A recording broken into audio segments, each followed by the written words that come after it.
শান্তিপূর্ণ মিছিলের মাধ্যমে শেষ হলো যশোরের বৈষম্য বিরোধী ছাত্র আন্দোলনের আজকের কর্মসূচি।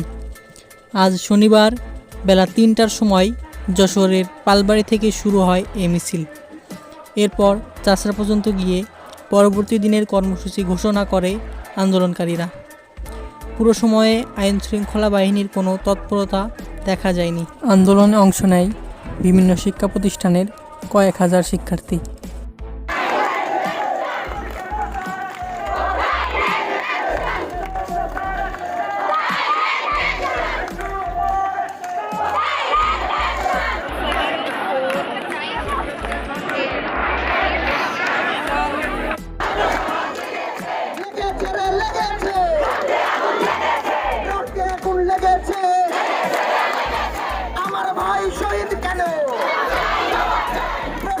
সরকারকে হুঁশিয়ারি দিতে চাই, যদি আমাদের একটি পাতা না হয় তাহলে আমরা সমস্ত ছাত্র সমাজ আমরা আপনাদের বিরুদ্ধে দুর্বার আন্দোলন করে তুলব।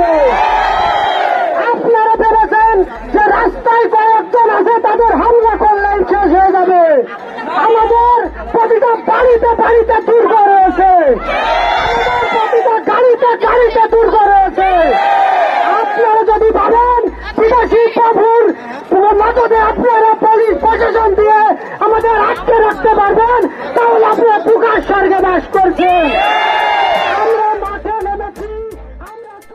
Fahim Hasan, Times TV news desk.